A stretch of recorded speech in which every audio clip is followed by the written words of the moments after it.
We are finally reviewing this 3 new fragrances. This was requested from my last video where we reviewed the everyday luxury fragrances, everyday luxuries. That's the collection from Bath and Body Works that everybody was raving about. So these are the other new fragrances that came out from Bath and Body Works.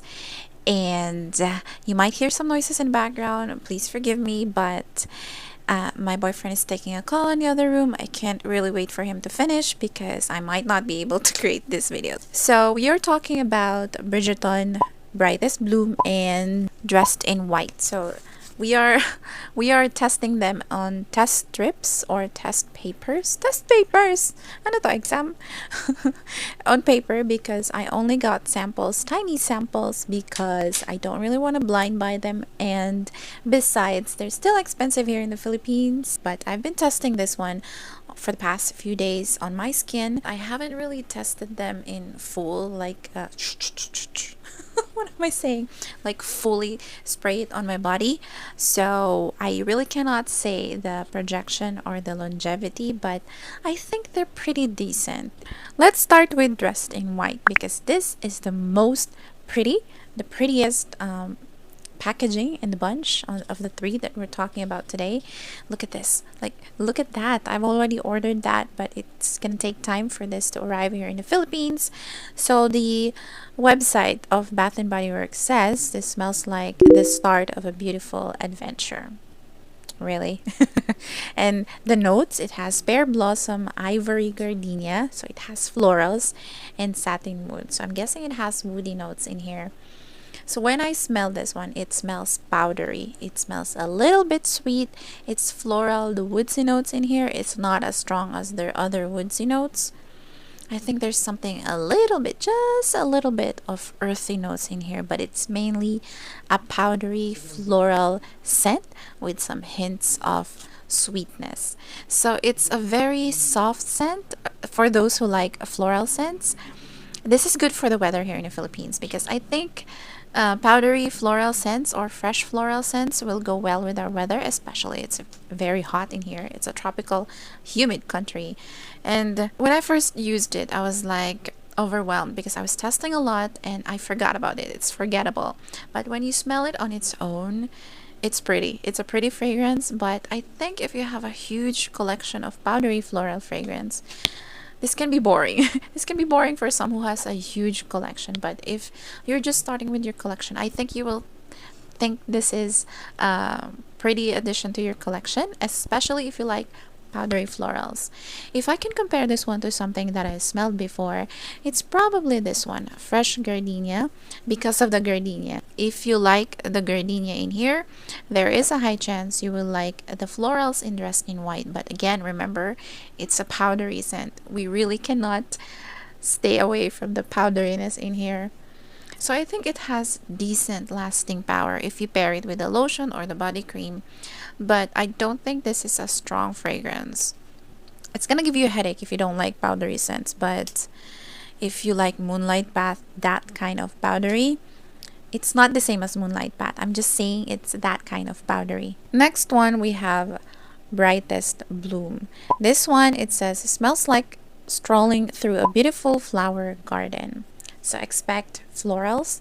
And this one has notes of lily of the valley, jasmine sambac, garden carnations, and fresh cedarwood. So all the notes are leaning more towards florals, and it has a little bit of woody notes in here, according to the notes.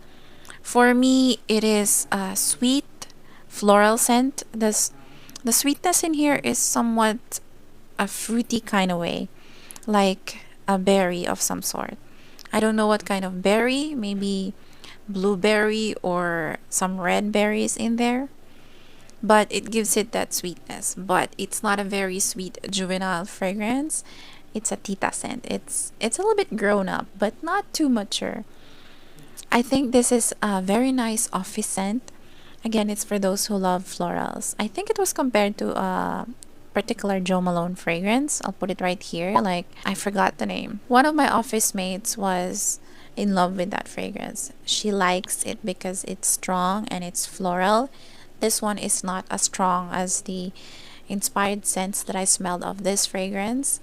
really not a fan of Jo Malone fragrances because they're expensive and their cologne levels. Like they're not made to be super long lasting, and I really don't want to pay that kind of money for cologne.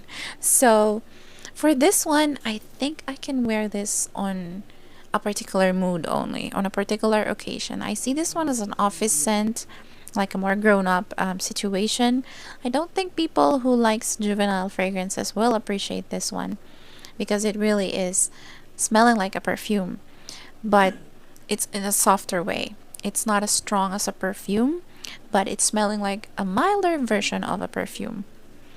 It's nice. I like it. But I don't think I will keep this one in my collection because I don't see myself reaching out for this a lot. I don't know. I might change my mind in the future, but I already ordered this one for that office mate who really likes the Jo Malone OG scent. The last one we have is Bridgerton. This one I had to watch a series on Netflix for me to review this one to give a little bit of insight on this fragrance, but I got bored. I only finished the first season after Daphne and the Duke got married. I already stopped there because I don't know. I don't like the fact that women in the Victorian era are the ones who are chasing the men, like the men are the prize. I don't want to see men that way, so I don't want to be influenced by that. But I think the whole theme of the movie, the series, is more on the Victorian elegant era for women. They make it romantic. They make it look elegant, like they're showing the beautiful parts. The ugly parts, not so much. But anyway, enough of that. That is for those who are not familiar with Bridgerton. If you're already familiar with Bridgerton, I know that you're imagining something maybe floral, something maybe a little bit more strong, a little bit more thick. I wasn't expecting the scent.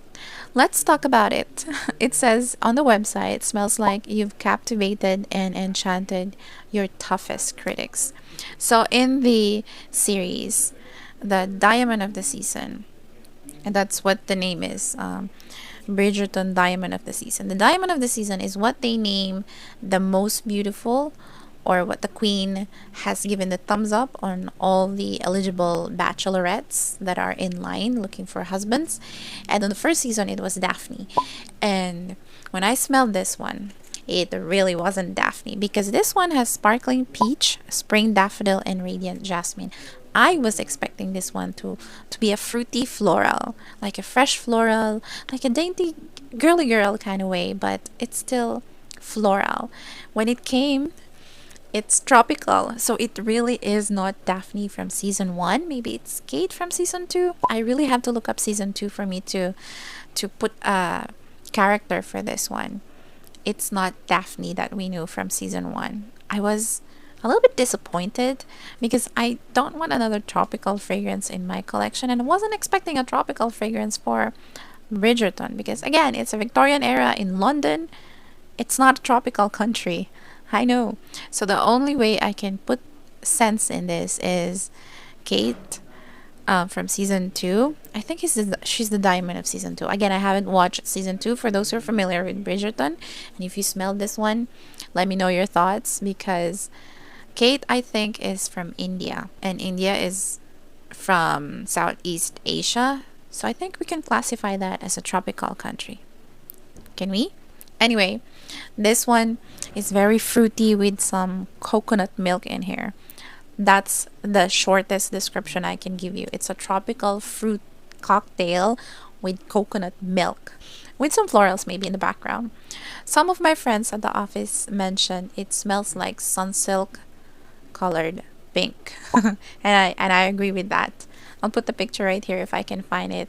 If you're from the Philippines, it smells like this shampoo. So if you don't like that smell, if you don't like coconutty fragrances, Bridgerton might not be for you. It's thick, milky coconut with a fruit cocktail. Chan can smell apples in here, but for me, I'm smelling a bit of more like red or yellow kind of fruit, like papaya or mango.